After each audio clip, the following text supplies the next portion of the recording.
एका व्यक्तीने 2007 मध्ये 10,000ची SIP सुरू केली होती. सगळं छान चाललं होतं. पण 2008 मध्ये मार्केट क्रॅश झाला. न्यूज चॅनलवर, पेपरमध्ये सगळं पॅनिकच होतं. म्हणजे लोक सगळे घाबरले होते. सगळीकडे एकच चर्चा होती की आता मार्केट तर संपलंच.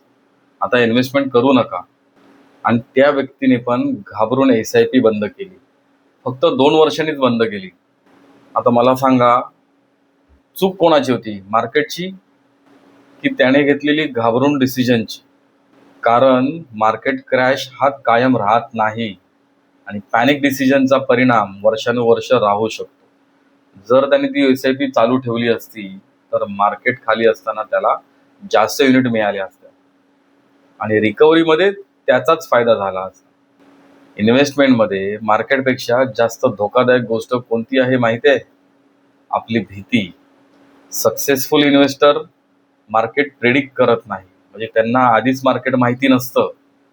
ते डिसिप्लिन फॉलो करतात, म्हणजेच शिस्त फॉलो करतात.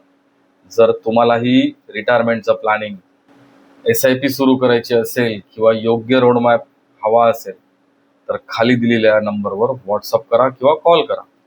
पुढच्या एपिसोडमध्ये मी सांगणार आहे रिटायरमेंटसाठी 1 करोड पुरेसे आहेत का? हा एपिसोड चुकवू नका.